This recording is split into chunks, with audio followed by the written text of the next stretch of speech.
लोक सेवा आयोग उत्तर प्रदेश ने एक नोटिस जारी किया है और इसमें बताया है अभी मेंस की परीक्षा है जून में, तो उसमें जो भी रिजल्ट आया था प्रीलिम्स का, उसमें से 138 जो कैंडिडेट हैं वो मेंस की परीक्षा नहीं दे पाएंगे क्योंकि उनके द्वारा फॉर्म में कुछ गलतियां की गई, इसी वजह से मेंस की परीक्षा नहीं दे पाएंगे। यहाँ पर बताया हुआ है अभी मेंस की परीक्षा है, यहाँ पर जिन अभ्यर्थियों के अभ्यर्थन निरस्त किए हैं उनके विवरण यहाँ पर नीचे दिए गए हैं कि क्या क्या उनके द्वारा गलती की गई है।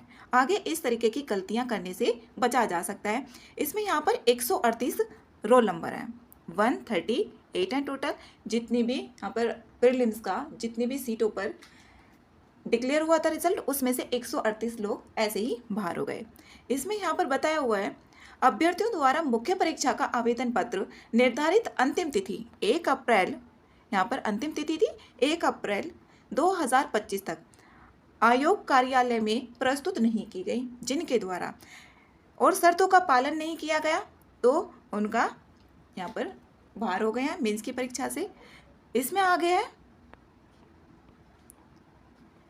ये इधर रोल नंबर दिए हुए हैं, इसमें बताया हुआ है ओबीसी श्रेणी का दावा किया गया था इन अभ्यर्थी के द्वारा और इसमें ऑनलाइन दावे के समर्थन में अभ्यर्थी द्वारा वांछित जाति प्रमाण पत्र संलग्न न कर उसमें जो जाति प्रमाण पत्र है उसको नहीं लगाया गया जो सही था, यहाँ पर शर्तों को पूरा नहीं किया गया, इसके कारण इनको रिजेक्ट किया गया है। फिर यहाँ पर ये रोल नंबर बताया हुआ है प्रारंभिक परीक्षा में उपनिबंधक तथा व्यवस्थाधिकारी और व्यवस्थापक राज्य संपत्ति विभाग के पदों सफल घोषित हुआ किंतु उक्त पदों की अनिवार्य शैक्षिक अर्हता धारित न करने के कारण इसमें यहाँ पर ये 19 कैंडिडेट हैं जिनके द्वारा ये गलती की गई है।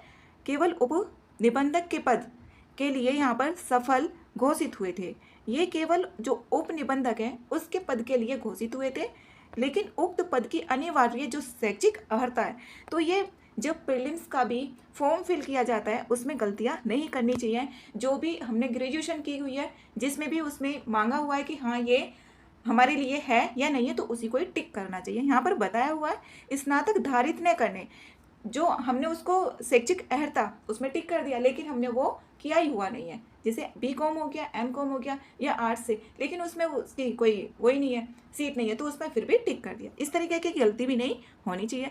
फिर यहाँ पर 18 ऐसे पद है 18 यहाँ पर ऐसे कैंडिडेट हैं जो अभ्यर्थीगण ऑनलाइन दावे के आधार पर प्रारंभिक परीक्षा में केवल व्यवस्थापक राज्य संपत्ति विभाग के पद पर अनिवार्य शैक्षिक अर्हता धारित न करने के कारण, वही है यहाँ पर ये वाली गलती भी जो 18 कैंडिडेट है और ये 19 इनके द्वारा भी यही है।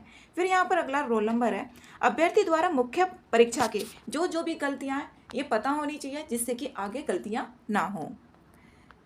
अभ्यर्थी द्वारा मुख्य परीक्षा के आवेदन पत्र के साथ कोई भी शैक्षिक अभिलेख न तो संलग्न नहीं किया गया और न ही विज्ञप्ति दिनांक 7 मार्च 2025 के अनुक्रम में अपलोड किया गया था। यहाँ पर फिर 7 मार्च के शर्तों का अनुपालन नहीं किए करने के कारण इनका भी रिजेक्ट किया गया फॉर्म। फिर है यहाँ पर आगे अभ्यर्थी पीसीएस मुख्य परीक्षा 2024, हाँ इसमें यहाँ पर जो फॉर्म भेजा जाता है आयोग में 2024 का भेजना था लेकिन भेज दिया 2023 का, यहाँ पर ये गलती हुई है इनके द्वारा। फिर यहाँ पर ये इसमें 25 हैं जो अभ्यर्थी हैं 25 हैं, इनमें इनके द्वारा गलती हुई है मुख्य परीक्षा का आवेदन पत्र निर्धारित प्रारूप पर उपलब्ध न कराकर केवल अर्हता से संबंधित अभिलेख उपलब्ध कराए गए हैं और यहाँ पर इन शर्तों का इन्होंने पालन नहीं किया है। इसमें 25 अभ्यर्थी हैं। और फिर 3 है यहाँ पर अभ्यर्थीगण ऑनलाइन दावे के आधार पर प्रारंभिक परीक्षा में ग्रुप 1 पदों हेतु सफल घोषित हुए थे, मतलब प्रारंभिक परीक्षा में तो सफल, किंतु उक्त पदों की अनिवार्य जो शैक्षिक अर्हता स्नातक आवेदन प्राप्ति की अंतिम तिथि 2 फरवरी के बाद उत्तीर्ण है। यहाँ पर इनकी ये गलती है इसलिए इनका रिजेक्ट कर दिया है। इसमें 3 है ये लोग। इसमें फिर आगे अभ्यर्थी द्वारा मुख्य परीक्षा के आवेदन पत्र में इंटरमीडिएट 2002 में उत्तीर्ण करने का दावा किया गया लेकिन दावे के समर्थन में इंटरमीडिएट का अंक पत्र, जो इंटरमीडिएट का अंक पत्र है उसको संलग्न नहीं किया गया है। यहाँ पर इनकी ये प्रॉब्लम है। इसमें आगे भी दिए हुए हैं, इसमें ये 2 रोल नंबर है। यहाँ पर जन्म तिथि के दावे, यहाँ पर जन्म तिथि को लेकर है।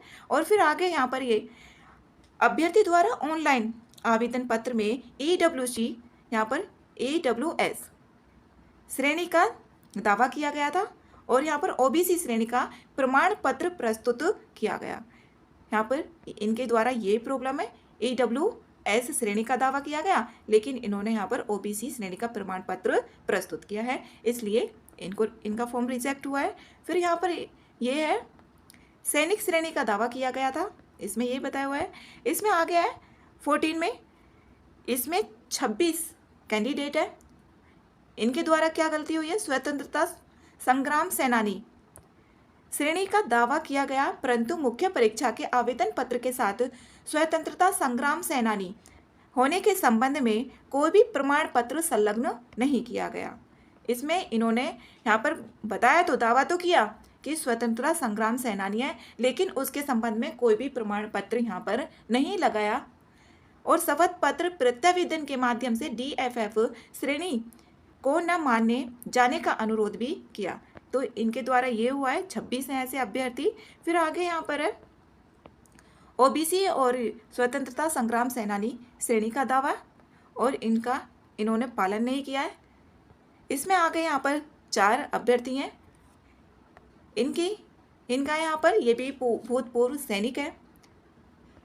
और फिर यहाँ पर आगे ये अनुसूचित जाति भूतपूर्व सैनिक श्रेणी का दावा किया गया, लेकिन मुख्य परीक्षा के आवेदन पत्र के साथ संलग्न भूतपूर्व सैनिक जो प्रमाण पत्र था परीक्षा के उपरांत पाया गया, लेकिन इन्होंने यहाँ पर 3 या 4 शर्तों को पूर्ण नहीं करता है, जो भी इन्होंने प्रमाण पत्र था उसके अनुसार। फिर यहाँ पर आगे बताया हुआ है अंतिम तिथि तक, इसमें भी यहाँ पर भेजा नहीं वो, और भूतपूर्व सैनिक और ये सामान्य वर्ग जनरल से। इसमें फिर यहाँ पर अनुसूचित जाति महिला है,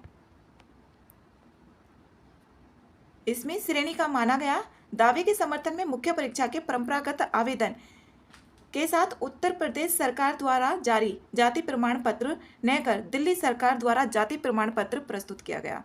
इनके द्वारा देखो कितनी बड़ी गलती की गई है। यहाँ पर दिल्ली सरकार का है, उत्तर प्रदेश का PCS का है, लेकिन इन्होंने दिल्ली सरकार द्वारा जारी जो प्रमाण पत्र है वो प्रस्तुत कर दिया।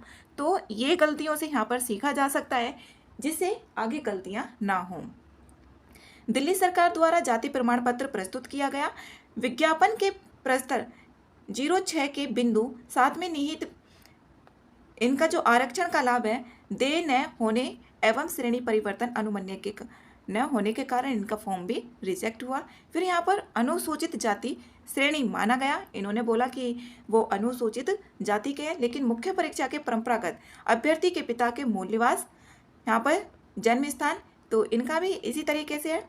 इसमें आगे ये महिला है और इनका है जो परंपरागत आवेदन उत्तर प्रदेश सरकार द्वारा जाति प्रमाण पत्र न होने पर, हाँ इनका तो हो गया है। और फिर यहाँ पर पिछड़ा वर्ग, यहाँ पर PH, इसमें भी कई हैं यहाँ पर जो दिव्यांग श्रेणी के हैं, इन्होंने बताया कि हम दिव्यांग श्रेणी के हैं, लेकिन कोई भी यहाँ पर प्रमाण पत्र प्रस्तुत नहीं किया हुआ है, इसलिए रिजेक्ट हुआ। यहाँ पर फिर इन्होंने दिव्यांग, इनका भी इसी तरीके से है। फिर यहाँ पर आगे और भी दिए हुए हैं, इनको ये सारा पढ़ लेना चाहिए जिससे कि आगे गलतियाँ ना हों। फिर यहाँ पर आयोग ने बोला है कि 11/6/2025 जो प्रत्यावेदन है, अभ्यर्थियों से बोला है कि प्रत्यावेदन दे सकते हैं कि आपने ऐसा क्यों किया है, यहाँ पर इसमें बताया हुआ है। और यहाँ पर पूछताछ काउंटर पर प्रस्तुत कर सकते हैं उक्त तिथि के पश्चात। यहाँ पर जो तिथि बताई हुई है 11 जून 5 बजे तक प्रत्यावेदनों पर आयोग द्वारा विचार नहीं किया जाएगा इसके बाद।